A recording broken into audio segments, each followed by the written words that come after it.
The first time Officer Daniel Cross knocked on my door at 2 in the morning, I thought I was getting arrested. I stood there in nothing but gray sweatpants, heart hammering against my ribs, staring at the most devastatingly handsome man I'd ever seen in uniform. His dark hair caught the hallway light like polished obsidian, and his jaw could have been carved from marble. "Your music," he said, his voice low and rough. "It's been shaking my walls for the past hour." I should have apologized. Instead, I just stood there like an idiot, watching the way his lips moved when he spoke. That was 3 months ago. Now I can't remember what life was like before Daniel Cross became my neighbor, my obsession, and the reason I couldn't sleep at night. My name is Ethan Pierce, and at 24, I thought I had my life figured out. I just landed a graphic design job at a decent firm in the city. Finally moved out of my cramped studio into a real apartment with actual space, and I was ready for a fresh start. The building was old but charming, with exposed brick walls and tall windows that let in streams of golden afternoon light. My apartment was on the 4th floor, corner unit, and I loved everything about it. Everything except the fact that the universe had decided to place the most gorgeous, most unavailable man I'd ever seen right next door. Officer Daniel Cross, 28 years old, 6'2" of pure muscle, with shoulders so broad they barely fit through door frames. He had this way of moving that was both controlled and powerful, like a predator who knew exactly how dangerous he was. And those eyes stormy gray, the kind that seemed to see right through you. The morning after our first encounter, I ran into him in the hallway. He was in civilian clothes, dark jeans that hugged his thighs, and a fitted black Henley that showed off arms that could probably bench press a car. His hair was slightly messy, like he'd just run his fingers through it, and there was a shadow of stubble along his jaw that made my mouth go dry. "Hey," he said, and there was something softer in his voice than the night before. "Sorry if I came off harsh last night. Long shift." I managed to find my voice somewhere in the vicinity of my stomach. "No, I'm the one who should apologize. I didn't realize the walls were that thin." He smiled then, and it was like watching the sun break through storm clouds. "You're pretty thin. I can hear you typing sometimes. Late nights?" "Deadlines," I said, trying not to think about all the other things he might have heard through those thin walls. "Graphic design? Lots of last-minute projects?" "Ethan, right? I saw your name on the mailbox." The fact that he'd noticed, that he'd remembered, sent an electric current down my spine. "Yeah, Daniel. Just Dan is fine."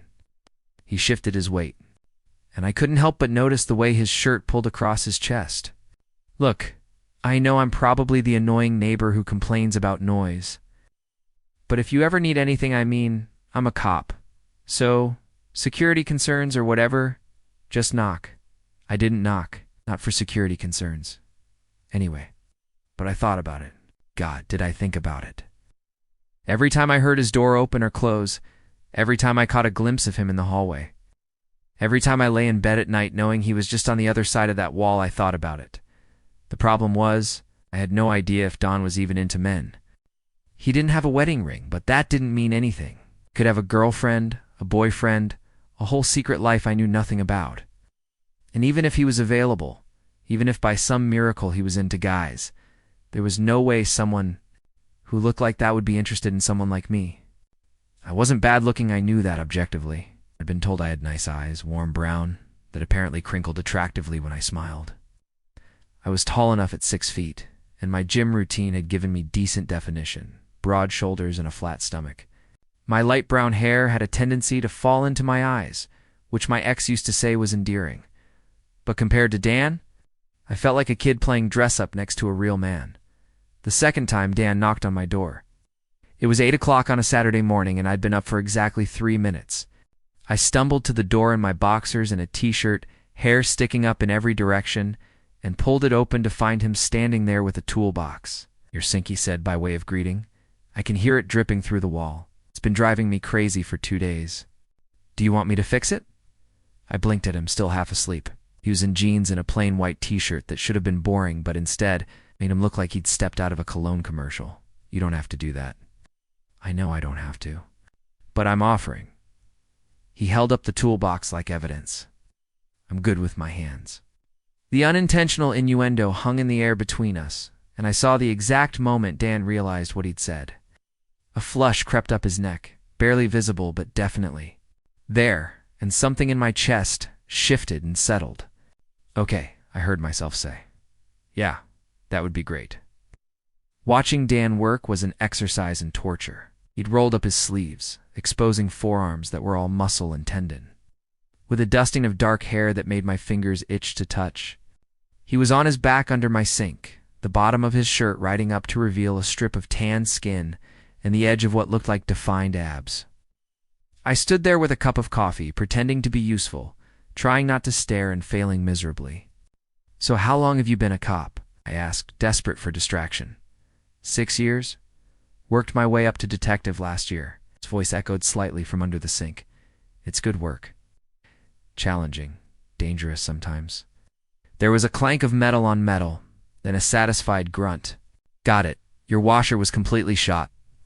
He slid out from under the sink, and I made the mistake of looking down at the exact moment he looked up. Our eyes met, and for a second, just a second, something passed between us, something electric and undeniable. Then Dan was standing up, brushing off his jeans, and the moment was gone. "All fixed," he said, his voice slightly rougher than before. "Should be good now. Thank you, really. Can I pay you, or don't worry about it?" He grabbed his toolbox, already moving toward the door. "Just keep the music down after midnight, and we'll call it even." He left, and I stood there in my kitchen, heart racing, wondering what the hell had just happened. After that, things changed. Not dramatically. We weren't suddenly best friends or anything, but there was an awareness between us that hadn't been there before. We started running into each other more often. In the hallway, at the mailboxes, in the building's tiny gym at 6 in the morning. That last one became a regular thing. I'd started going to the gym early to avoid crowds, and apparently Dan had the same idea. We'd nod at each other, exchange brief greetings, and then proceed to work out in charged silence. I tried not to watch him bench press what looked like my body weight. No. I tried not to notice the way his muscles flexed and bunched under his skin. I tried not to imagine what it would feel like to run my hands over those shoulders, to feel all that controlled power under my fingertips. I failed at all of it.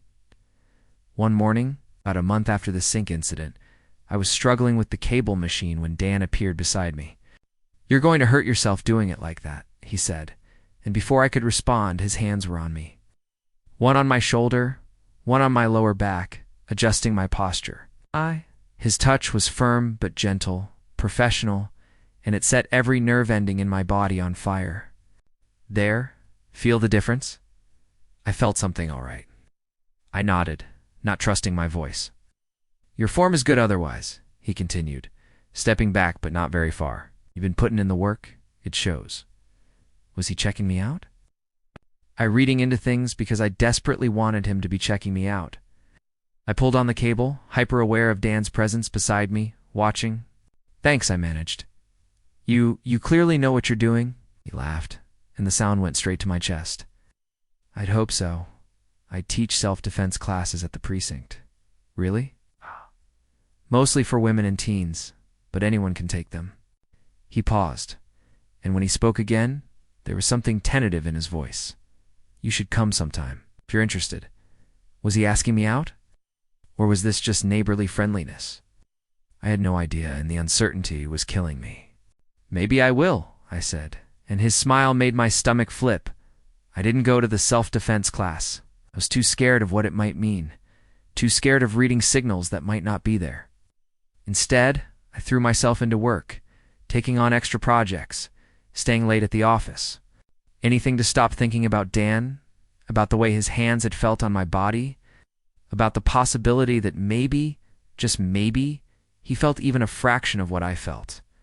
But the universe, it seemed, had other plans. 2 weeks later, I came home from work to find my apartment door ajar. Not wide open, but definitely not closed. My heart jumped into my throat. I stood in the hallway, phone in hand, trying to decide if I should go in or call the police. The decision was made for me when I heard movement inside. Without thinking, I pushed the door open, and that's when I saw him. Some guy I'd never seen before, rifling through my desk drawers, shoving my laptop into a backpack. "Hey!" I shouted, because apparently my survival instincts were non-existent. The guy spun around. I saw the flash of something in his hand. A knife. My blood went cold. He was younger than me, maybe 20, with wild eyes and jerky movements that screamed desperation, or drugs, or both. Police. Drop the knife. Now. His voice was completely different from any tone I'd heard from him before. Hard, commanding, absolute. Everything happened very fast after that. The guy, probably high and definitely panicking, lunged at me with the knife. Don moved like lightning, putting himself between us. And there was a brief struggle before Don had the guy on the ground, knee in his back, snapping handcuffs on with practiced efficiency. The knife clattered harmlessly across the hallway floor. "Are you hurt?" Dan asked me, not looking away from the guy he had pinned. I shook my head, then realized he wasn't looking at me. "No, I'm fine. Stay there." 2 other officers arrived within minutes. Dan must have called it in before he even opened his door. They took the guy away, and then it was just Dan and me in the hallway, both of us breathing hard, adrenaline still pumping through our systems. "You okay?" Dan asked again, and this time his voice was gentler. "Yeah, thanks to you." I was shaking now, the reality of what almost happened catching up to me. "Jesus, if you hadn't been here, but I was here." He moved closer and his hands came up to grip my shoulders. "You're safe." "Okay. You're safe." I nodded, but I couldn't stop shaking. Dan's hands tightened on my shoulders, and then, slowly, carefully, like he was afraid I might break, he pulled me into a hug. It was purely comforting, completely appropriate under the circumstances. But feeling Dan's strong arms around me, his solid chest against mine, his heart beating steadily under my ear, it was the most intimate moment of my life. "Come on," he said after a long moment. "You're not staying in there tonight? The lock's busted, and you'll need to file a report. You can crash at my place." Dan's apartment was almost identical to mine in layout, but completely different in feel. Where mine was full of color and clutter art prints on the walls, books stacked on every surface, houseplants in various stages of dying as was minimalist and masculine, leather couch, dark wood furniture, everything neat and organized. The only personal touches were a few framed photos on the bookshelf and some police commendations on the wall. "Sit," he ordered, pointing to the couch. "I'll get you something to drink." I sat, still feeling shaky, and looked around. The photos caught my eye. Dan in uniform with other cops. Dan with an older couple who had to be his parents. Dan with a German shepherd that made my heart squeeze. "That's Rex," Dan said, returning with 2 glasses of whiskey. "My old canine partner. He retired last year. He's beautiful. He was the best." Dan handed me a glass and sat down beside me, close enough that our thighs almost touched. "Drink, it'll help with the adrenaline crash." I drank, and the whiskey burned, going down in the best way.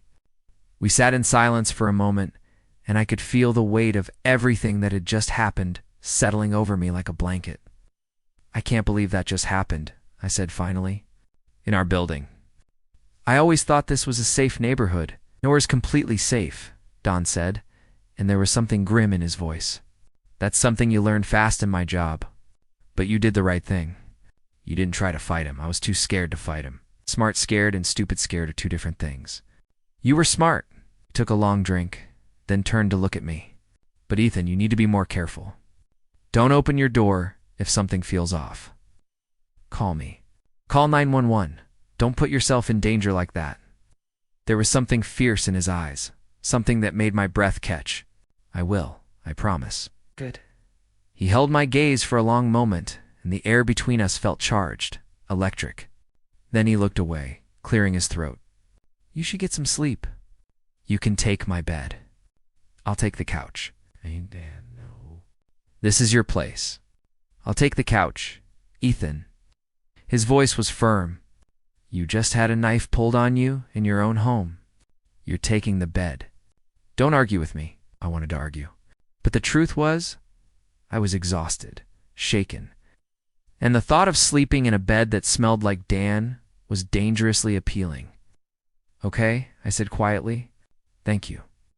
Dan's bed was exactly as I'd imagined it would, be king-sized, with dark sheets that were surprisingly soft. It smelled like him, that mixture of clean soap and something darker, more masculine. I lay there in the darkness, staring at the ceiling, hyper-aware that Dan was just on the other side of the wall. He's probably not sleeping either. My mind kept replaying the moment he'd pulled me into his arms, the way he'd held me like I was something precious, something worth protecting. The fierce look in his eyes when he'd told me to be more careful. No one had ever looked at me like that before. Like I mattered. Like the thought of me being hurt was unbearable. I was in so much trouble. I must have fallen asleep eventually. Because the next thing I knew, sunlight was streaming through unfamiliar windows, and I could smell coffee. I stumbled out of the bedroom to find Dan in the kitchen making breakfast.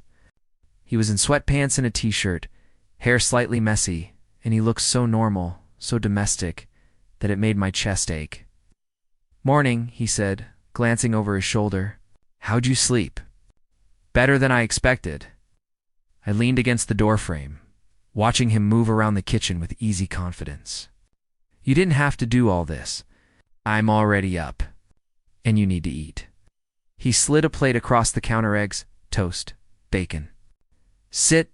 I sat, and we ate in comfortable silence. It felt natural, being here with him like this, like we'd done it 1,000 times before, like we were something more than just neighbors. "So," Dan said eventually, setting down his fork, "your lock needs to be replaced, and you should check what he actually took. I can go over with you, help you figure it out for the insurance claim. You don't have to do that, Ethan." He gave me a look. "I want to help. Let me help." There's something in his voice, something that made me wonder if this was about more than just being a good neighbor or a good cop. But I was too scared to ask, too scared to push. "Okay," I said. "Thank you." We spent the rest of the morning dealing with the aftermath. The landlord came by to fix the lock. I filed a police report, and Dan helped me take inventory of what was taken. Fortunately, the guy hadn't had time to take much: my laptop, some cash from my desk drawer, a watch. All replaceable things. "You got lucky," Dan said as we finished up. "Could have been a lot worse, I know." I looked at him, at this man who'd literally put himself between me and danger without a second thought. "Dan, I don't know how to thank you. For everything, you don't need to thank me." "Yes, I do. You probably saved my life last night." Something flickered across his face, too fast for me to read. "That's the job, Ethan, is it?" Because it felt like more than that. The words hung between us, heavy with implication. Dan stared at me, and I saw the exact moment he decided to deflect. "You should get some rest," he said, already moving toward the door. "If you need anything, you know where to find me." And then he was gone. And I was alone in my apartment, wondering if I'd just imagined the whole thing. After that night, things between Dan and me became complicated. We still saw each other regularly in the hallway, at the gym, at the mailboxes, but there was a tension now that hadn't been there before. Or maybe it had always been there, and I was just noticing it more. I caught him watching me sometimes, when he thought I wasn't looking. His eyes would linger on me for just a second too long, and then he'd look away, jaw tight, like he was angry with himself for looking at all. I started watching him too. I couldn't help it. I noticed everything about him. The way he always held the door for other residents. The way he was patient with Mrs. Chen on the second floor when she rambled about her grandchildren. The way his smile changed depending on who he was talking to. With other people, it was polite, professional. With me, it was warmer, more genuine. Or at least, I wanted to believe it was. 3 weeks after the break-in, I ran into Dan at the building's gym at our usual time. But something was different. He was pushing himself harder than normal, his movements sharp and aggressive. And when I got close enough, I could see the tension in his shoulders, the tightness around his eyes. "Bad day?" I asked cautiously. He grunted, not looking at me. "Something like that. Want to talk about it?" "Not really." I should have left it at that. But something about the way he was holding himself, like he was about to snap, made me push. "Dan, if something's wrong, just drop it, Ethan." His voice was sharp, harsher than I'd ever heard it directed at me. I stepped back, stung. "Okay, sorry." I turned to leave, but his hand shot out, catching my wrist. "Wait, fuck, I'm sorry. I didn't mean to snap at you." His thumb was resting against my pulse point, and I knew he could feel how hard my heart was racing.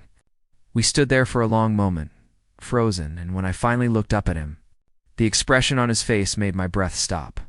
It was raw, vulnerable, hungry. "Dan," I whispered, and it came out like a question. He let go of my wrists like I'd burned him, stepping back quickly. "I should go." "I need to, I have to go." He left, practically running, and I stood there alone in the gym, my wrists still tingling where he'd touched me. I didn't see Dan for 4 days after that. His door stayed closed, his apartment silent. I knew he was there. I could hear him sometimes moving around. The faint sound of his TV through the wall, but he was clearly avoiding me. It hurt more than it should have. We were neighbors, nothing more. So what if there'd been a moment of tension? So what if I'd thought, maybe, possibly, he felt something too? I'd been wrong before. I'd misread signals before. On the 5th day, I decided I was done waiting. If Dan wanted to avoid me, fine. But he was going to tell me why to my face.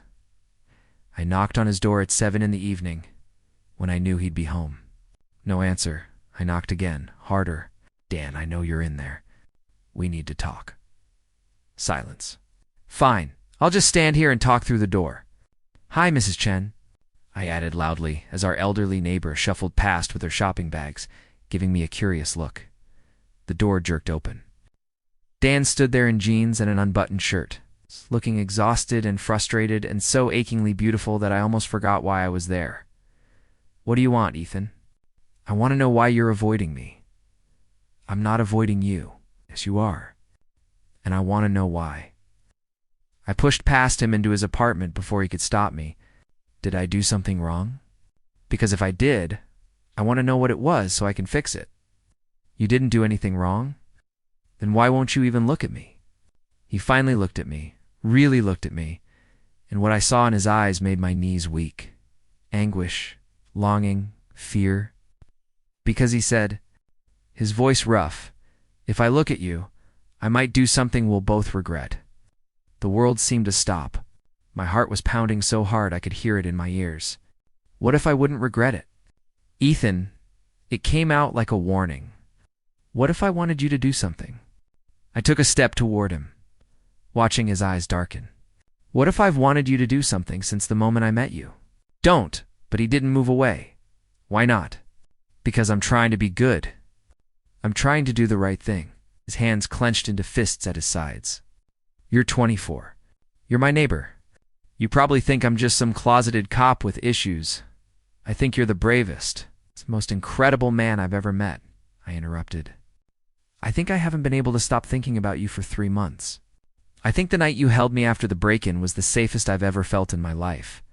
And I think you feel something too, or you wouldn't be trying so hard to stay away from me." "Of course I feel something," he bit out. "That's the problem." "How is that a problem?" "Because I'm falling for you, Ethan." The words exploded out of him like he'd been holding them back for too long. "I'm falling for you, and I don't know how to stop. And I'm terrified because what if I'm too much? What if this is too much?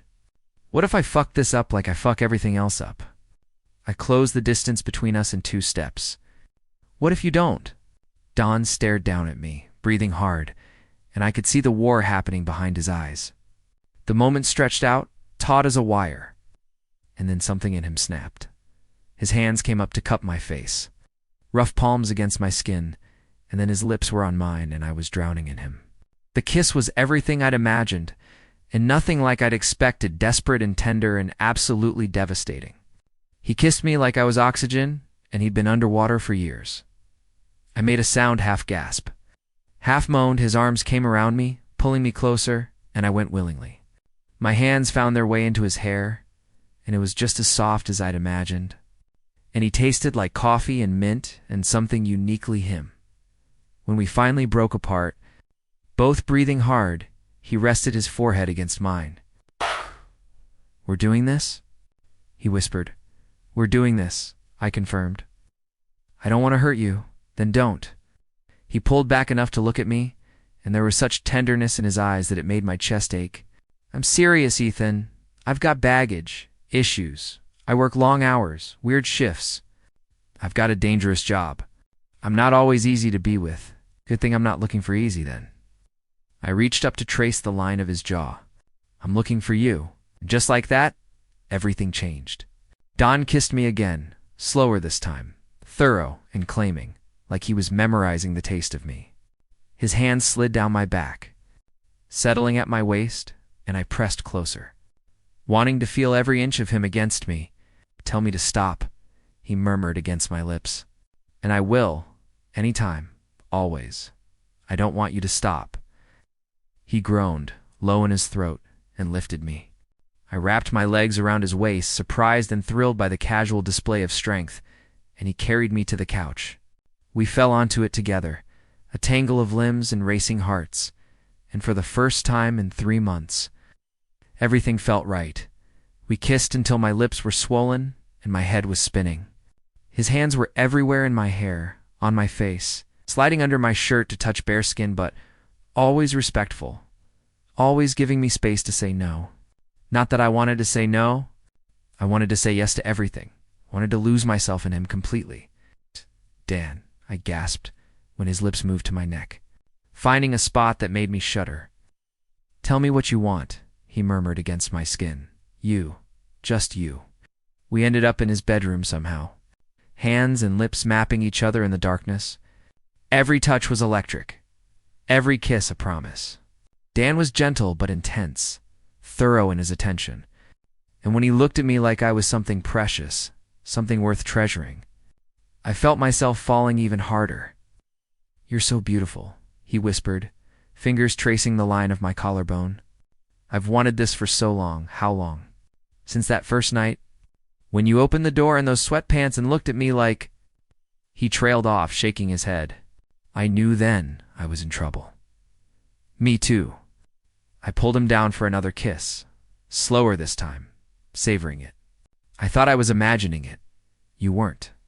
He settled beside me, pulling me against his chest. God, you weren't! We stayed like that for a long time, wrapped up in each other, talking in whispers about everything and nothing.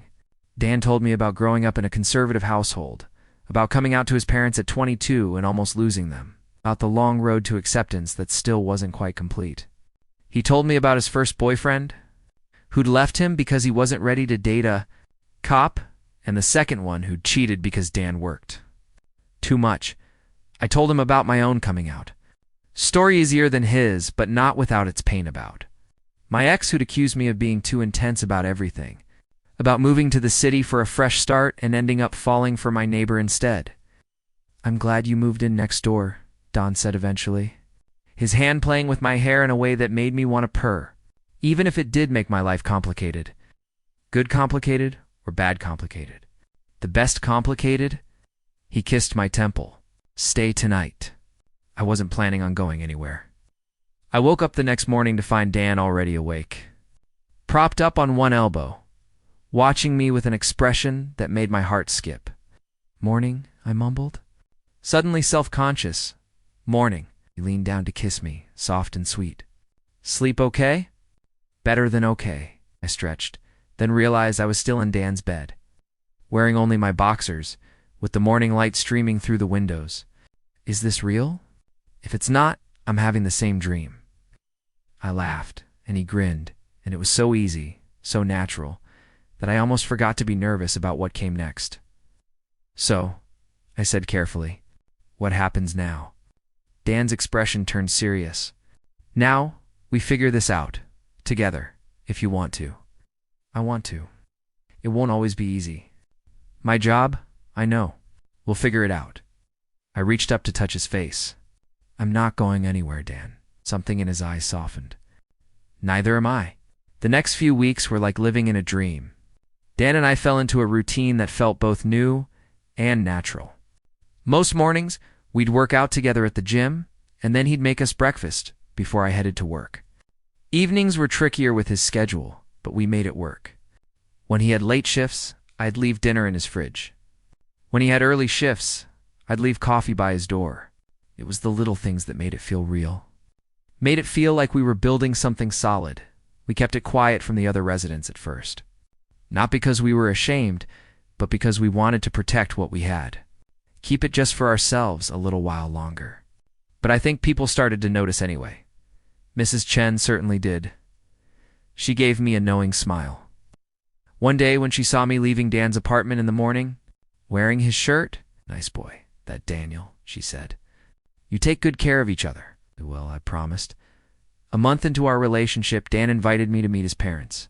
I was terrified. He'd told me how hard his coming out had been, how strained things still were sometimes. But he insisted he wanted them to meet me, that it was important. "They're trying," he explained, as we drove to their house in the suburbs. "It's not perfect, but they're trying. And I want them to know about you. I want them to see how happy you make me." His hand found mine across the center console, and I squeezed back. Trying to project a confidence I didn't feel, Dan's parents were not what I expected. His father, Robert, is a retired firefighter with the same broad shoulders and gray eyes as Dan. His mother, Linda, was a tiny woman with kind eyes and a warm smile. They were polite, if a little stiff at first. But as the afternoon wore on and they saw how Dan and I were together, something in them softened. "You make him smile," Linda said to me quietly while Dan and his father were outside grilling. "I haven't seen him smile like that in years. He makes me smile too," I said honestly. She patted my hand. "Then that's all a mother can ask for." It wasn't all smooth sailing. Dan's job was demanding and often dangerous. And there were nights when he'd come home exhausted or stressed or both, and I'd have to learn how to be there for him without taking his moods personally. There were times when his phone would ring in the middle of the night and he'd have to leave. And I'd lie awake worrying until he came home safe. And there were my own insecurities to deal with. The voice in my head that said I wasn't good enough, strong enough for someone like Dan. The fear that one day he'd wake up and realize he could do better. But every time those doubts crept in, Dan was there. With patient words and gentle touches and absolute certainty. "You're it for me," he told me one night, after a particularly bad day where I'd spiraled into anxiety. "I know it's early. I know we're still figuring things out. But Ethan, you're it. I'm not going anywhere." 3 months after that first kiss, Dan asked me to move in with him. Technically, I was already spending most nights at his place anyway. But making it official felt huge, important. I said yes, without hesitation. "You sure?" he asked, even though I'd already said yes. "It's a big step." "I'm sure." I've never been more sure of anything. We combined our apartments into his larger unit, filling the space with a mix of his minimalist style and my more eclectic taste. It shouldn't have worked, but somehow it did. Just like us, my desk went under his window, where the afternoon light was perfect for working. My plants lined his balcony. His bookshelf made room for my novels. His neat organization system tried valiantly to contain my tendency toward creative chaos. It was messy and imperfect and absolutely perfect. 6 months in, I still sometimes woke up surprised to find Dan beside me. Surprised that this was my life now, that I got to have this, have him. He'd usually wake up when I did, pulling me closer with a sleepy murmur. And I'd settle back against his chest and think, this is what happiness feels like. We'd built something real, something solid. And yeah, it wasn't always easy. Dan's job was still demanding. I still had my insecurities. Still fought sometimes about stupid things like whose turn it was to do dishes or whether we should get a dog. Dan said yes. I said we should wait. We compromised by fostering a puppy for a few weeks, and both fell in love with him. So now we had a dog named Rookie. But the hard parts made the good parts sweeter. The quiet mornings in the kitchen, dancing to no music, while we made breakfast. The late nights curled up on the couch. Dan's arm around me while we watched TV. The way he'd kiss me goodbye before his shifts. Lingering like he didn't want to leave. The way I'd kiss him hello when he came home. Pouring all my relief and love into it. The way we fit together. Like we'd been made for each other all along. 1 year after I moved in next door to Dan, he took me back to where it all started, standing in the hallway between our old apartments. Now both rented to new tenants? Remember that first night? He asked, a small smile playing at his lips. You mean when you showed up at my door at 2 in the morning looking like you wanted to arrest me? I wanted to do something to you, but arrest wasn't quite it. He pulled me closer, hands settling at my waist. I was so screwed from that first moment. Seeing you standing there, looking all rumpled and gorgeous, and I knew I was in trouble. You never said anything. I didn't think you'd be interested. I thought you were way too young for me, way too out of my league. He shook his head. And then you went and proved me wrong about everything. How did I do that? By being you. By being kind and funny and talented and brave. By making me fall so hard I couldn't see straight. His hand came up to cup my face. By being my home. My throat felt tight. Dan, I'm not good with words, he continued. Not like you are. But I need you to know everything to me. Ethan, everything.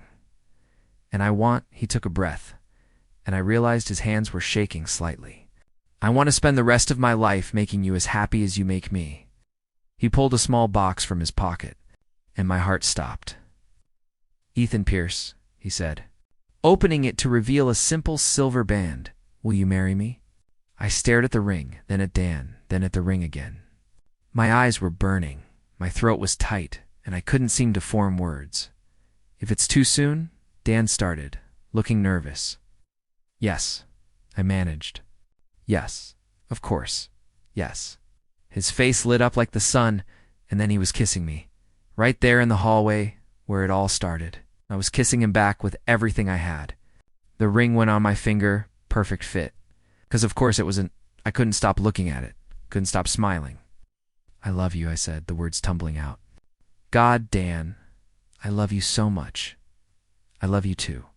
He rested his forehead against mine. So much it terrifies me sometimes. Good terrified or bad terrified. The best terrified. Kissed me again, soft and sweet and full of promise. Come on, let's go home. Home, our home. The place where I'd wake up next to him every morning for the rest of my life. The place where we'd build our future together. Whatever that looked like. As we walked hand in hand back to our apartment. Rookies excited, barking already audible from behind the door, I thought about that first night. About standing in my doorway in sweatpants, staring at the most beautiful man I'd ever seen, thinking I was in trouble. I'd been right about the trouble. But I'd been so beautifully wrong about everything else, because moving next door to Dan wasn't the end of anything. It was the beginning of everything, and I couldn't wait to see what came next. The END but wait. Should I tell you about the wedding? About the honeymoon? About what happened when Dan's ex showed up unexpectedly? Drop a comment below and let me know if you want part 2. If you loved this story, don't forget to like, subscribe, and hit that notification bell so you never miss a story. Your support means everything. What did you think of Ethan and Dan's journey? Have you ever fallen for your neighbor? Share your own stories in the comments. I love hearing from you. Until next time, remember, sometimes the best things in life are just next door, waiting for you to be brave enough to knock. I moved next door to a cop. What he did next changed everything. Gay love story part 2, the wedding invitation sat on my desk. Cream-colored and elegant, with our names embossed in gold, Daniel Cross and Ethan Pierce. I'd been staring at it for the past 10 minutes, still not quite believing this was real. In 3 months, I'd be married to the love of my life. The thought made my chest feel too full, like my heart was trying to break free. You're doing it again? Dan's voice came from the doorway. Warm with amusement, I looked up to find him leaning against the frame, still in his detective's shield and holster, looking unfairly gorgeous despite having just worked a 12-hour shift. His black hair was slightly mussed, stubbled darker than this morning, and those gray eyes were fixed on me with an intensity that still made my breath catch. Doing what? I asked innocently. That thing where you stare at the invitation like you're afraid it's going to disappear? He crossed the room in 3 long strides, spinning my desk chair around so I faced him. His hands settled on the armrests, caging me in, and he leaned down until our faces were inches apart. We're really getting married, Ethan. I promise it's not going to disappear. I know. I reached up to touch his face, feeling the rasp of stubble under my palm. Sometimes I still can't believe this is my life, that you're my life. His expression softened, and he closed the distance, to kiss me. It was slow and thorough, the kind of kiss that said, "I'm home and I missed you, and you're mine all at once." When he pulled back, his thumb traced my bottom lip. "Believe it?" he murmured. "Because I'm not going anywhere. Ever." Planning a wedding, I discovered, was significantly more complicated than I'd anticipated, especially when one half of the couple was a detective with an unpredictable schedule, and the other half was a graphic designer who kept getting lost in debates. It's about font choices and color schemes. "Ethan, I love you," Dan said one evening, looking at the 17 different invitation mock-ups I'd created. "But if you show me one more shade of blue, I might actually lose my mind. But this one has a navy base with cerulean accents. And this one, they all look the same. Absolutely do not look the same. Daniel Cross, and the fact that you think they do is..." He kissed me, effectively cutting off my rant. When he pulled back, he was grinning. "You were saying..." That was manipulative, but effective. He tugged me onto his lap, wrapping his arms around my waist. "Pick whichever one you like best. They're all beautiful because you made them." "Okay," I sighed, leaning back against his chest. "You're too good to me. It's impossible. There's no such thing as too good when it comes to you." 2 weeks before the wedding, everything started to fall apart. It began with a phone call at 3 in the morning. Dan's phone rang, and I felt him jolt awake beside me, immediately alert in that way only cops could manage. He grabbed the phone, his voice rough with sleep. "Cross." Pause. Then his whole body went rigid. "What? When?" Another pause, longer this time. "I'll be there in 20 minutes. He was out of bed before he ended the call, already pulling on clothes in the darkness. I sat up, rubbing sleep from my eyes. "What's wrong?" "There's been a shooting. Officer down." His voice was clipped, professional, but I could hear the tension underneath. "I have to go." "Of course. Be safe." He paused in the doorway, came back to kiss me hard and quick. "I love you. I'll call when I can." Then he was gone, and I was alone in the dark, trying not to think about all the things that could go wrong. Dan didn't come home the next day? Or the day after that? He called when he could, brief, exhausted conversations where he assured me he was fine. He was safe, but the case was complicated, and he couldn't leave yet. I understood. I did. But understanding didn't make it easier to sleep in an empty bed. Didn't stop the worry that gnawed at my gut every time I heard sirens. On the third day, Dan's mother called. "Ethan, dear, I know you're probably busy with wedding preparations, but I wanted to check in. How are you holding up?" The kindness in her voice nearly undid me. "I'm okay. Just worried about Dan." "Of course you are. He's working a difficult case." She paused. "You know, when Robert was still on the force, there were times he'd be gone for days. It never got easier, but I learned that the worry was just love in a different form. You love him, so you worry. That's natural. How did you deal with it?" I reminded myself that he was good at his job, that he had good partners watching his back, and that he always came home to me. Her voice gentled. "Dan will come home to you, Ethan. He always does." Dan came home on the 4th day, just after midnight. I was still awake, working on a design project I didn't care about, just to keep my hands busy. I heard his key in the lock and was off the couch before I could think, meeting him at the door. He looked exhausted. There were dark circles under his eyes. His shoulders were slumped. His clothes were rumpled like he'd been wearing them for days, which he probably had. "Hey," he said softly. "Hey yourself." I wanted to throw myself at him, wanted to check every inch of him for injuries, wanted to yell at him for scaring me. Instead, I just stood there, drinking in the sight of him. "You okay?" "Now I am."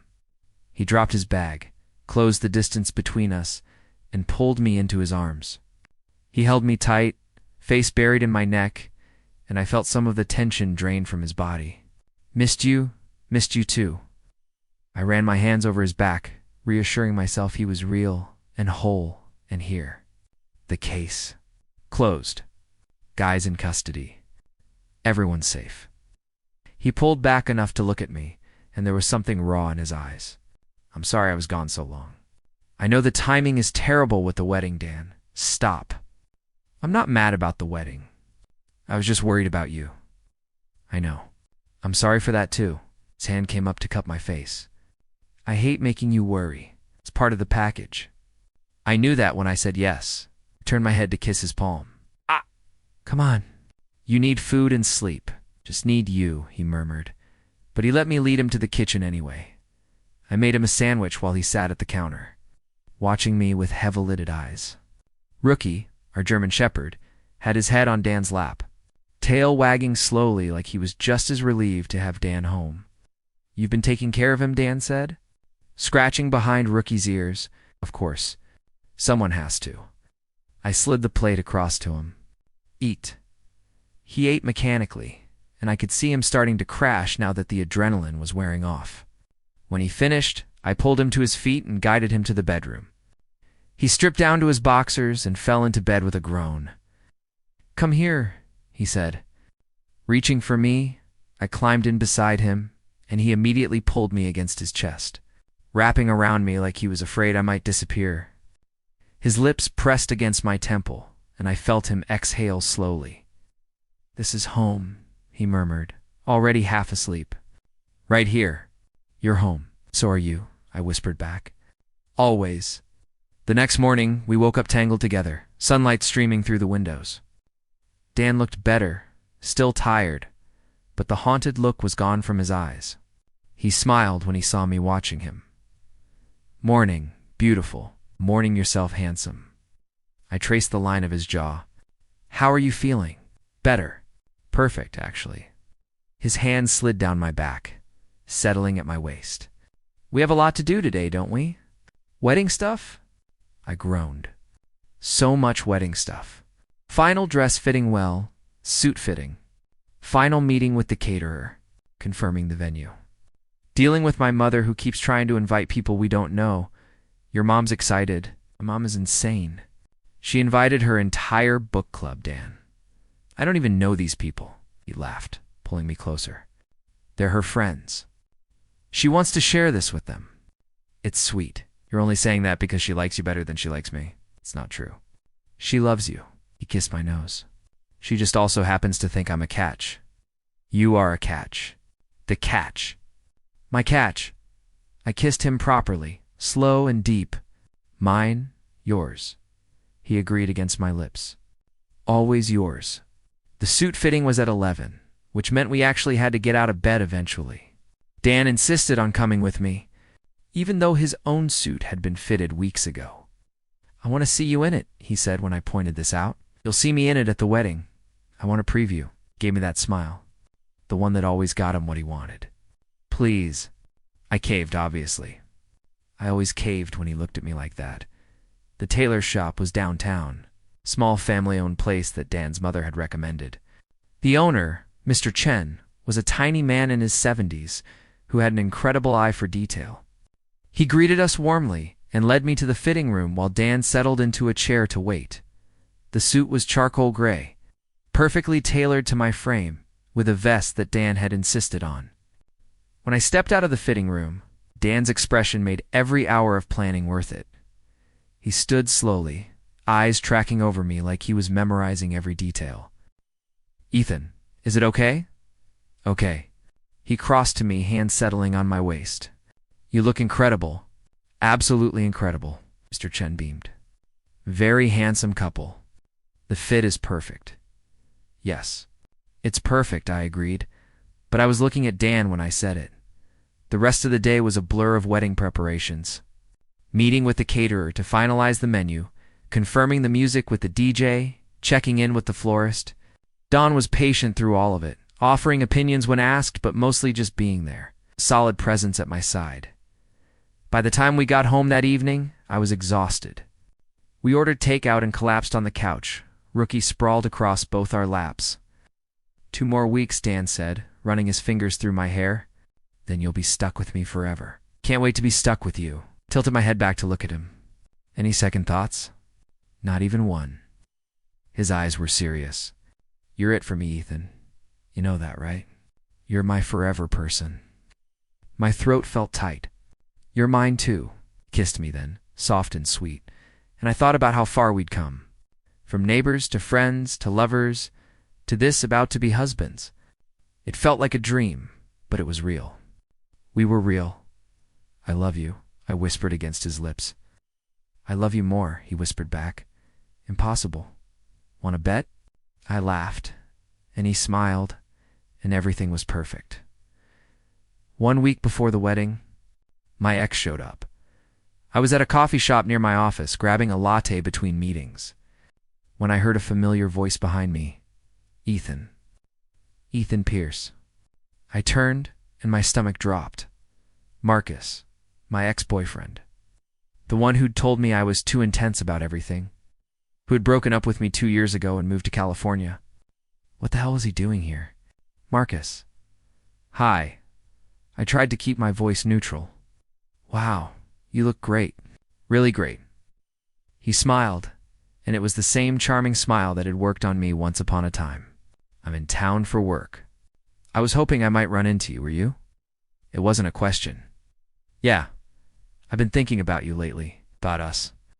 I think I made a mistake, Ethan. Letting you go was the biggest mistake of my life. I stared at him, waiting for some feeling, anger, hurt, something. But there was nothing except mild annoyance. Marcus, that was 2 years ago. I've moved on. Have you? Are you seeing someone? I'm engaged, actually. Getting married next week? His face fell. Oh, I saw you on social media, but I thought maybe he stopped, regrouped. Can we talk? Just for a few minutes? There's a lot I need to say. Every instinct told me to say no, to walk away.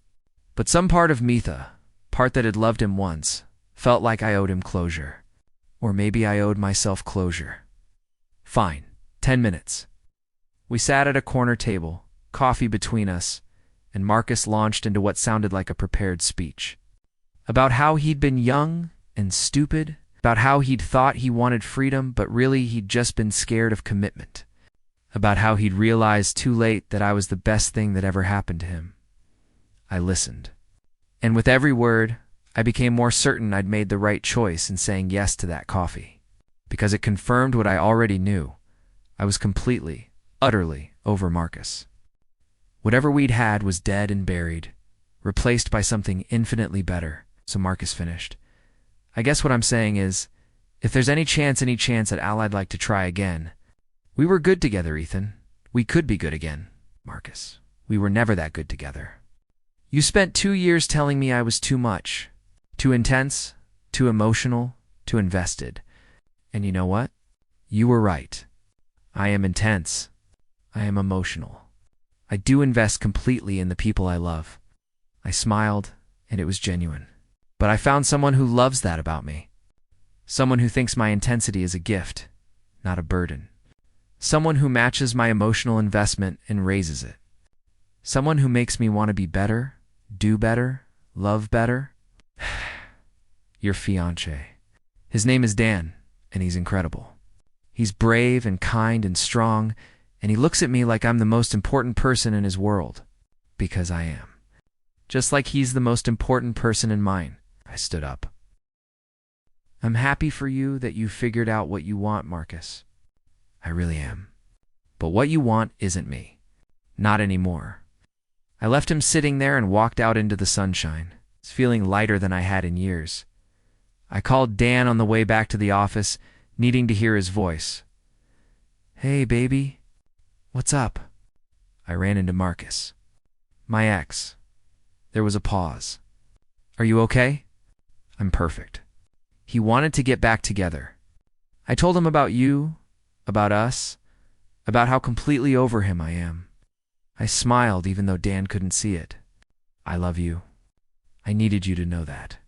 I love you so much. His voice was warm when he replied. I love you too, so much. And I'm really glad you told Marcus about us. But mostly I'm glad you're mine, always yours. Come home early tonight? I'll make dinner. We can celebrate you breaking your ex's heart, laughed. Deal. See you soon. Don kept his promise. When I got home at 6, the apartment smelled amazing. He'd made pasta my favorite hand. There were candles on the table, wine breathing beside them. What's all this? I asked, dropping my bag. Celebrating, he pulled me in for a kiss. You, us. The fact that in 6 days, I get to marry the love of my life. 6 days, I echoed, wonder in my voice. That's so soon, not soon enough. He handed me a glass of wine. Tell me about Marcus. What did he say? I filled him in over dinner, and Dan listened with that particular focus he had, like every word I said mattered. Did it feel? He asked when I finished. Seeing him again? Honestly, nothing. I looked at him and felt absolutely nothing except mild annoyance that he was interrupting my day. I reached across the table to take Dan's hand, and then I thought about you and I felt everything. That's how I knew. Knew what? That you're my person. My only person. That what we have is real and rare and worth everything. Us. Dan's eyes were suspiciously bright. He stood, pulling me up with him, and wrapped me in his arms. You're going to make me cry before the wedding, and I have a reputation to maintain. Your reputation as a tough detective who solves crimes and arrests bad guys? Exactly. Can't have people knowing I turn into a marshmallow around you. Too late. I already know. He laughed, the sound rumbling through his chest, and kissed the top of my head. 6 more days, and then you're officially stuck with this marshmallow forever. Can't wait. 5 days before the wedding, Dan's ex showed up. I was home alone. Dan was at work, wrapping up some paperwork before taking time off for the wedding and honeymoon, when there was a knock at the door. I opened it expecting a delivery, or maybe Mrs. Chen from down the hall. Instead, found myself face to face with one of the most beautiful men I'd ever seen. Tall, athletic build, perfect features with styled blonde hair and blue eyes. He was wearing expensive clothes and an uncertain smile. Hi, I'm looking for Daniel Cross. I'm Ryan Mitchell. The name hit me like a punch to the gut. Ryan, Dan's second ex. The one who'd cheated because Dan worked too much. The one who'd broken Dan's heart so badly he'd almost quit the force.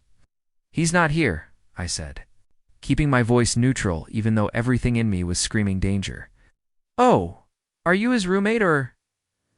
Ryan's eyes dropped to my left hand, to the engagement ring there, and his expression changed. Or his fiancé. Ethan Pierce. Right. I saw the announcement on social media. He shifted uncomfortably. Look, I know this is weird, but I really need to talk to Dan. It's important. About what? It's personal. Between me and him, every protective instinct I had was firing. Whatever you need to say to him, you can say to me. We don't have secrets. Ryan looked at me for a long moment, and I saw something calculating in his expression that I didn't like. Fine. I came to tell him I made a mistake. Cheating on him was the worst thing I ever did. I was hoping before he makes another mistake by marrying someone else, he'd give me another chance. The audacity of it took my breath away. You've got to be kidding me. Not. Don and I had something special. We were together for 3 years. You can't compete with that history. I don't need to compete with history. I'm his future. I stepped forward, and Ryan actually backed up a step. Let me be very clear. Dan is happy. Happier than he's ever been. And whatever you think you had with him, it's over. It's been over 4 years. You don't get to show up a week before our wedding and try to mess with his head. He deserves to know I still love him. No. What he deserves is to marry someone who loves him back. Someone who would never cheat on him. Someone who appreciates how dedicated he is to his job instead of resenting it. Someone who knows exactly how lucky he is to have Dan in his life. I crossed my arms. That someone is me, not you. So I'm going to ask you politely, leave. And don't contact Dan again. Ryan stared at me, clearly not used to being dismissed. He should at least hear it from me. Why? So you can manipulate him? Make him doubt himself?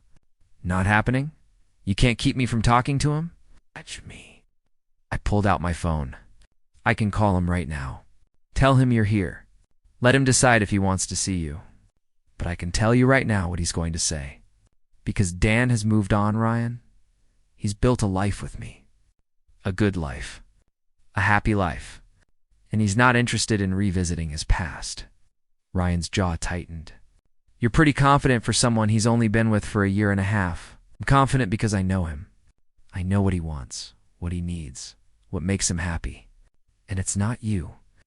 We stared at each other for a long moment, and then Ryan laughed a bitter, angry sound. You're making a mistake. Both of you are. When the honeymoon phase ends, when you see what being with a cop is really like, you'll understand why I left. And Dan will be alone again. Wrong. When things get hardened, they will get hard. Because that's life. I'll stay. I'll fight. I'll love him through it. Because that's what you do when you really love someone. I opened my phone. Now, do I call him, or do you leave quietly? Ryan looked at me for a long moment, then shook his head. Tell Dan I stopped by. Tell him I hope he knows what he's doing. He left, and I closed the door, leaning against it as adrenaline flooded my system. My hands were shaking. Part of me wanted to call Dan immediately, but another part didn't want to upset him this close to the wedding. Ryan was a ghost from his past, nothing more. Don didn't need to know about this, did he? I was still debating when Dan came home 2 hours later. He took one look at my face and crossed to me immediately. What? How do you know something's wrong? Ethan, I'm a detective. It's literally my job to read people. And I can read you better than anyone. His hands settled on my shoulders. Talk to me. I sighed. Ryan was here. Every muscle in Dan's body went rigid. What? He showed up looking for you. Said he wanted another chance. I sent him away. He asked for another chance. Dan's voice was dangerously quiet.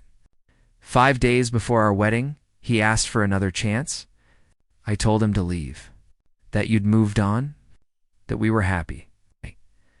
I searched his face. You were happy, right? You don't have any doubts? About marrying you? Ethan? No. God, no. He pulled me against his chest, holding me tight. Ryan is my past. You're my present and my future and everything I've ever wanted. I don't care what he said or why he came here. The only thing I care about is you. The relief that flooded through me was so intense it made me dizzy. I thought I was worried that seeing him again might make you question things. Question us. Dan pulled back, cupping my face in his hands. Look at me. Really look at me. I did, and his gray eyes were fierce, absolute. I love you. Only you. Ryan cheated on me and blamed my job for his own lack of integrity. You support my job, support me, even when it's hard. Even when I'm gone for days and you're worried and scared, you stay. You fight. You love me through it. That's the difference between you and him. That's why I'm marrying you and not him. I love you, I whispered, throat tight. Love you too. So much, he kissed me softly. And I'm going to call Ryan tomorrow and tell him very clearly to never contact either of us again. Okay? Okay, now. Let's forget about our exes and focus on the fact that in 5 days, you're going to be my husband. I smiled through the emotion clogging my throat. 5 days. Can't come fast enough. True to his word, Don called Ryan the next morning. I wasn't privy to the conversation, but from Dan's side of it clipped cold. Absolutely finally gathered it went exactly as he'd promised. When he hung up, he looked satisfied. Done. He won't bother us again. What did you say? That I'm in love with you. That I'm marrying you. That if he contacts either of us again, I'll file a restraining order. He pulled me onto his lap. I also may have mentioned that you're the best thing that ever happened to me, and he's an idiot for thinking. I'd choose him over you. You're biased. Damn right I am. I'm biased toward the man I'm going to marry in 4 days. 4 days. The wedding was in 4 days. The realization hit me all over again, and I felt the nervous excitement building in my chest. Are you nervous? I asked about marrying you. Not even a little. His hands settled at my waist. About standing up in front of everyone and saying vows? Moderately terrified. I laughed. You've testified in court. You've faced down armed criminals. But public speaking scares you? This is different. This is he paused, searching for words. This is me standing up and telling the world what you mean to me. That's a lot more terrifying than testifying. You don't have to be poetic. Just be honest. That's what scares me. If I'm completely honest about what you mean to me, I'm going to stand up there and cry like a baby, then cry. I'll probably be crying too. I kissed him softly. We'll cry together. Perfect. The days before the wedding passed in a blur. Bachelor parties Dan's was a quiet dinner with his cop friends. Mine was game night with my designer colleagues and college friends.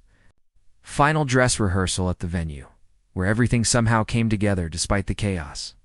Last-minute panics about flowers and music and whether we'd ordered enough food, and then, suddenly, it was the night before the wedding. We'd agreed to spend it apart traditional, even though nothing about us was particularly traditional. Don was staying at his parents' house, and I was in our apartment with my best friend Tyler, who'd flown in from Seattle to be my best man. You're pacing, Tyler observed from the couch. You've been pacing for 20 minutes. Can't help it. I'm getting married tomorrow to a gorgeous cop who's completely head over heels in love with you. Yeah, real tragedy, he grinned. Ethan, you're allowed to be happy about this. I am happy. I'm also terrified. Of what? You don't know. Messing this up somehow. Saying something wrong in my vows? Tripping on the way to the altar? Dan, realizing he's making a mistake. Stop. Tyler stood, crossing to me. Dan is not going to realize he's making a mistake. That man looks at you like you hung the moon and stars. He's not going anywhere. How do you know? Because I saw him earlier. At the rehearsal. The way he watched you, Ethan, that's not a man with doubts. That's a man who can't wait to marry you. I took a shaky breath. I just want everything to be perfect. It will be. Because you'll be marrying him. That's all that matters. I barely slept that night. I kept thinking about Dan, wondering if he was sleeping, if he was nervous too, if he was thinking about me. I wanted to call him, but Tyler had confiscated my phone, no contact until the ceremony. It's tradition. And also you need to sleep. Morning came eventually, gray and drizzly. I stared out the window at the rain, feeling my stomach knot. It's raining, I said to Tyler, who was making coffee.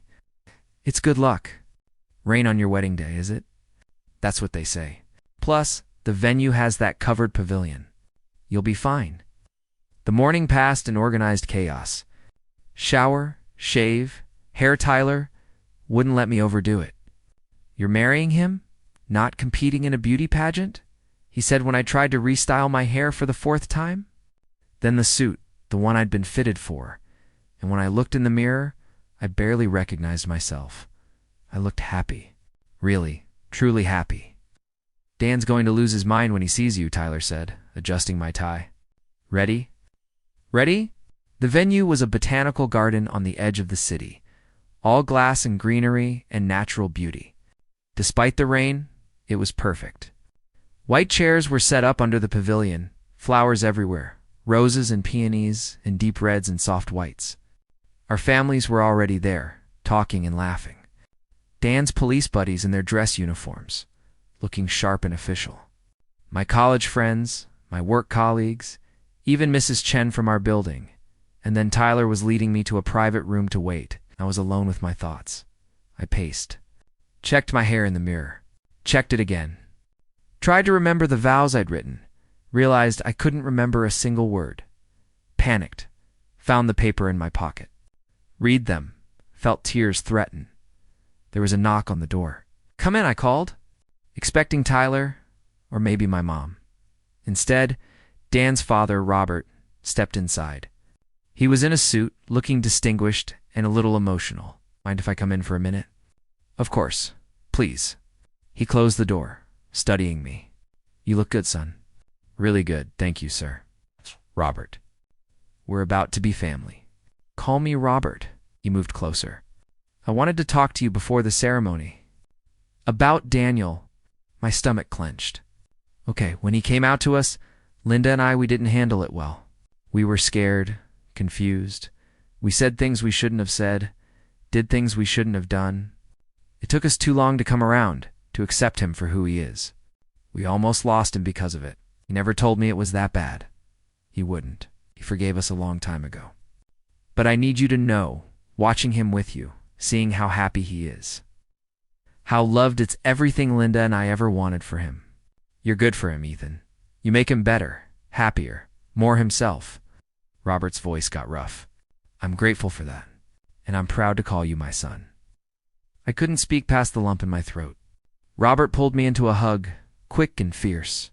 Take care of him, he said, and let him take care of you. I promise. 20 minutes later, I was standing at the altar, Tyler beside me, looking out at all the faces of people we loved. My heart was racing, palms sweating, and I couldn't stop fidgeting with my cufflinks. Breathe, Tyler whispered. He'll be here any second. The music started, a string quartet playing something beautiful and soaring, and everyone stood. I looked toward the entrance and my breath stopped. Dan was there, walking down the aisle with his mother, and he was the most beautiful thing I'd ever seen. His suit was charcoal gray like mine, perfectly tailored to his broad frame, and his black hair was styled just right. But it was his face that destroyed me the way. He was looking at me, like I was his entire world. Like nothing else existed, our eyes met and he smiled. And I felt tears burn behind my eyes. He made it to the altar, kissed his mother's cheek, and then he was standing across from me, hands reaching for mine. Hi, he whispered. Hi, I whispered back.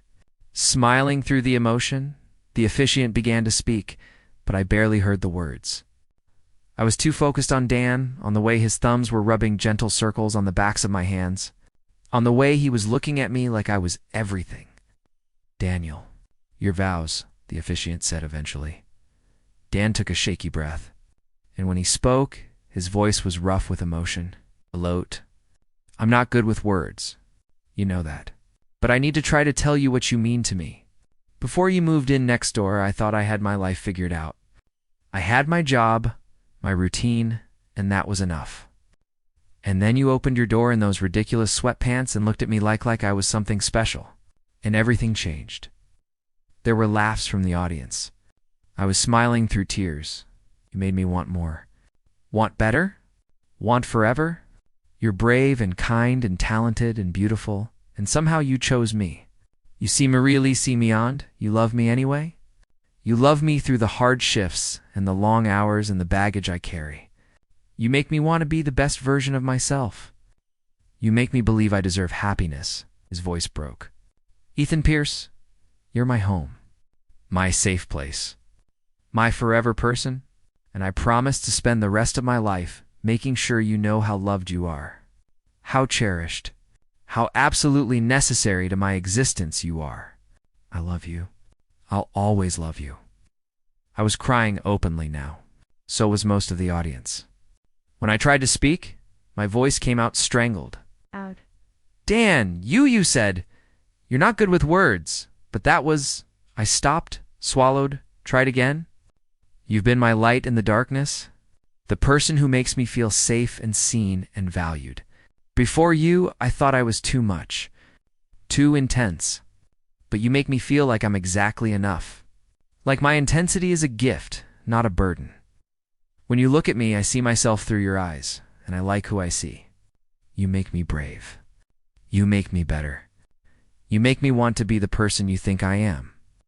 I squeezed his hands. I promise to support your dreams and hold you through your nightmares. I promise to be patient when work gets crazy and to always make sure you eat when you've been on long shifts. I promise to love you when it's easy and fight for you when it's hard. I promise to be your partner, your confidant, your home, today and every day, forever. The officiant had us exchange rings, simple bands of white gold, warm and solid and perfect. Dan's hands shook slightly as he slid mine on, and I steadied them with my own. By the power vested in me, the officiant said, I now pronounce you married. You may kiss. Dan didn't waste a second. He pulled me in, hands cupping my face, and kissed me like we were the only two people in the world. I heard cheers and applause, but it was distant. Background noise to the feeling of Dan's lips on mine, to the way he was holding me like I was precious. When we finally broke apart, both breathing hard, both smiling, the officiant laughed. Ladies and gentlemen, I present to you Daniel and Ethan Crosspierce. More cheers, louder this time, and Dan laced our fingers together as we walked back down the aisle. Husband and husband, partners for life.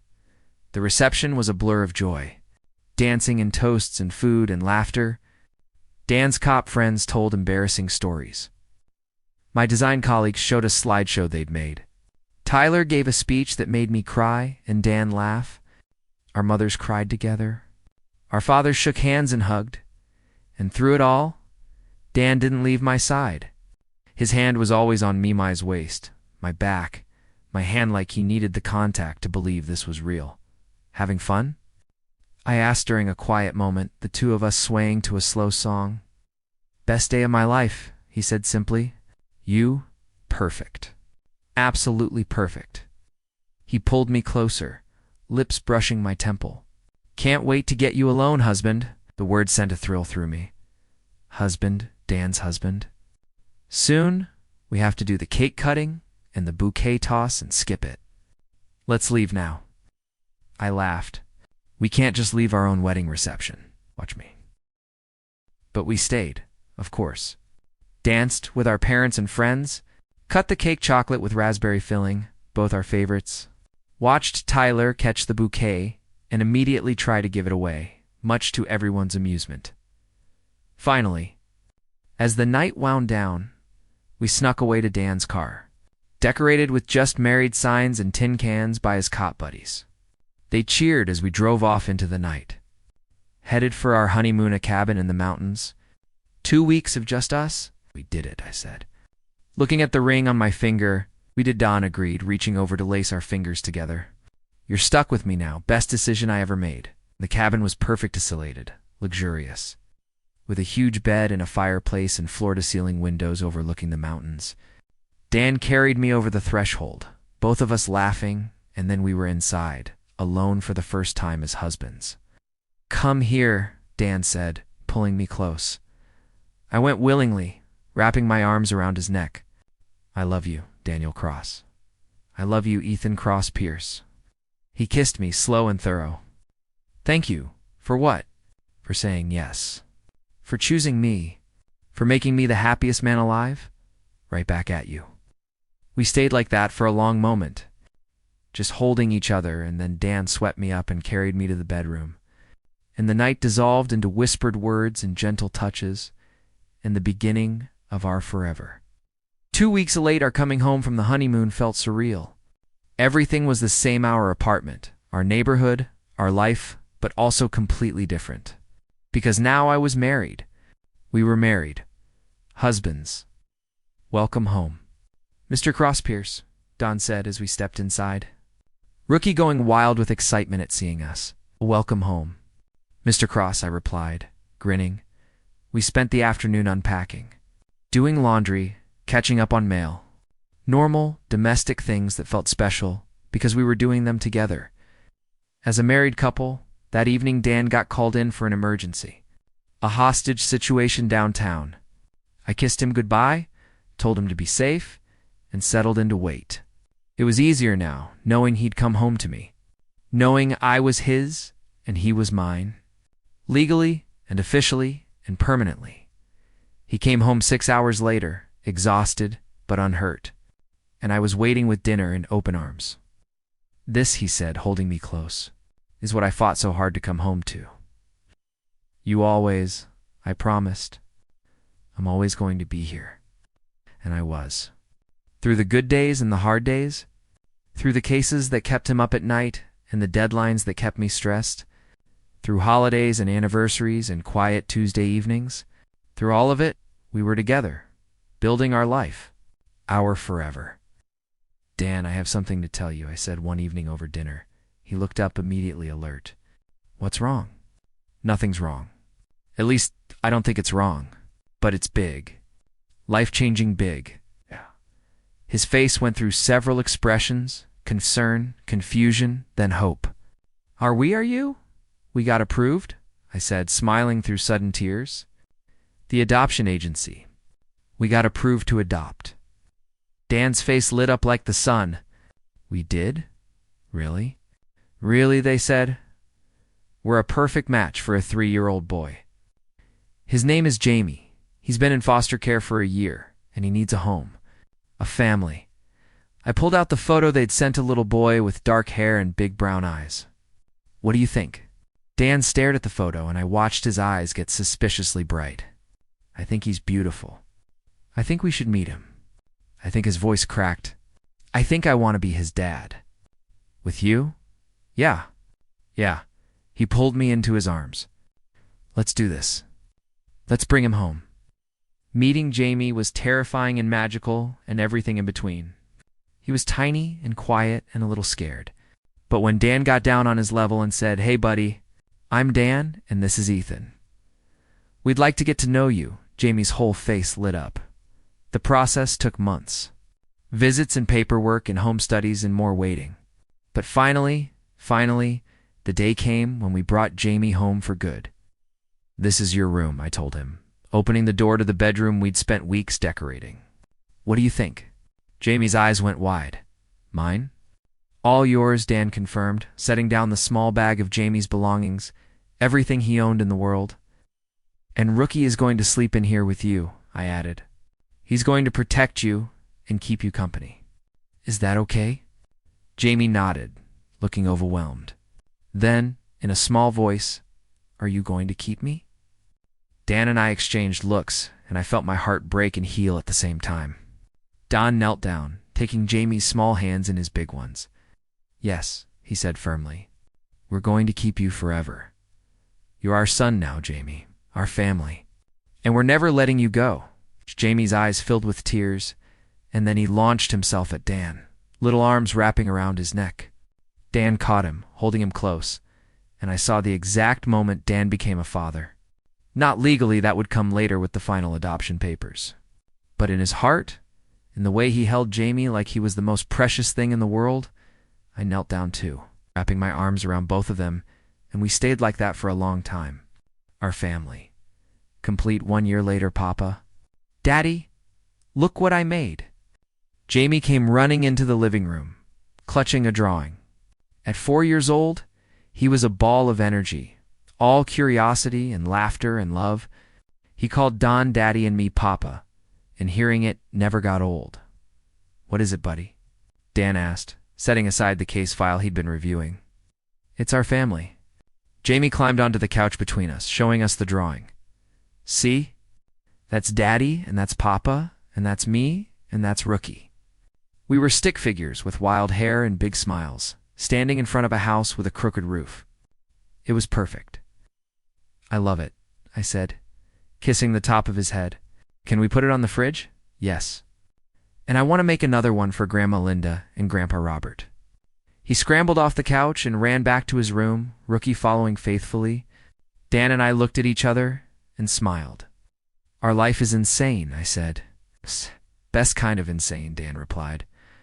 Pulling me close, we sat there in comfortable silence, listening to Jamie sing to himself in his room, Rookie barking occasionally. This was our life now. Husband and husband. Papa and Daddy. A family. I thought about that first night when Dan had knocked on my door at 2 a.m. If someone had told me then that this was where we'd end up married, with a son, building a life together, I never would have believed them. But here we were, and it was better than anything I could have imagined. "You know what?" Don said suddenly. "What?" "I'm glad I moved in next door to you," I laughed. "I moved in next door to you. Details," he grinned. "Point is, best day of my life was the day you knocked on your apartment wall too loud, and I had to come tell you to keep it down. That's not how it happened at all." "Sure it is. I'm a cop. I have an excellent memory.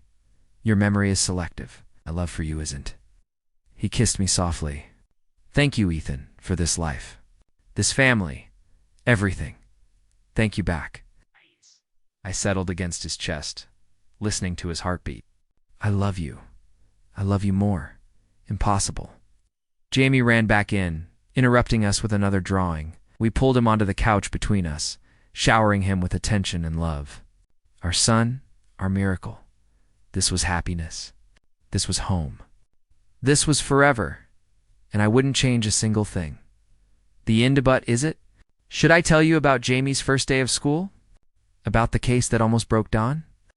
about the surprise I had planned for our second anniversary? Drop a comment and let me know if you want part 3. If this story touched your heart, please like, subscribe, and share with someone who needs to hear it. Your support means the world and helps me keep creating these stories. What was your favorite moment? Jamie meeting his dads? The wedding? The confrontation with the exes? Let me know in the comments. Until next time, remember, family isn't always blood. Sometimes it's the people who choose you, fight for you, and love you no matter what.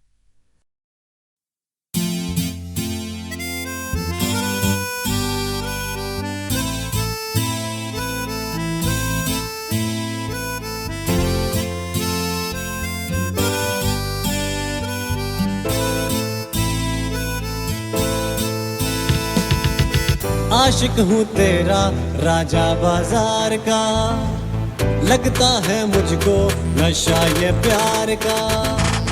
आशिक हूँ तेरा राजा बाजार का, लगता है मुझको नशा ये प्यार का।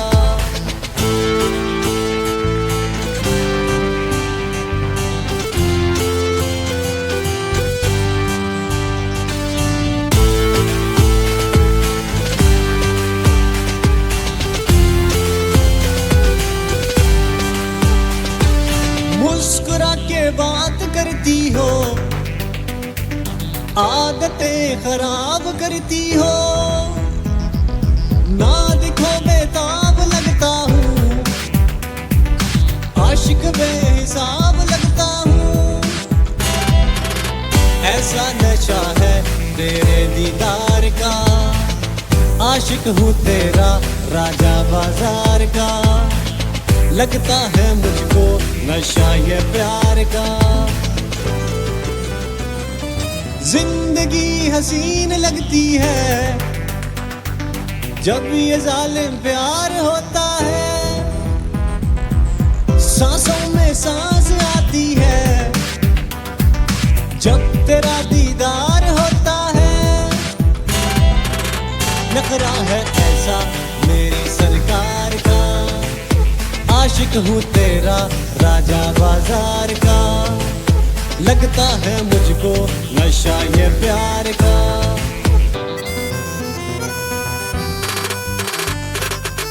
नखरा इसका टॉप पर आती है टिकटॉक पर, नैनो से है नैन मिलाती, लड़कों की है दिल जलाती, पिंडी में है चर्चा इसका, नीरा जितना खर्चा इसका। मैंने बोला इसको मेट्रो में बिठाऊंगा, कैपिटल ले जाऊंगा, F7 भी घुमाऊंगा, मोनाल भी दिखाऊंगा, सेंटोरस भी ले जाऊंगा।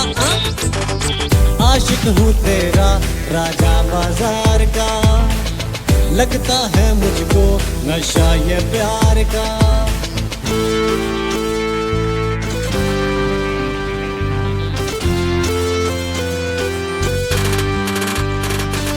मौसमों की बेकरारी को आजमा के जान जाओगी, हिज्र की आजमाइश में एक दिन पहचान जाओगी। कहना है मेरे दिल बेकरार का, आशिक हूँ तेरा राजा बाजार का, लगता है मुझको नशा ये प्यार का।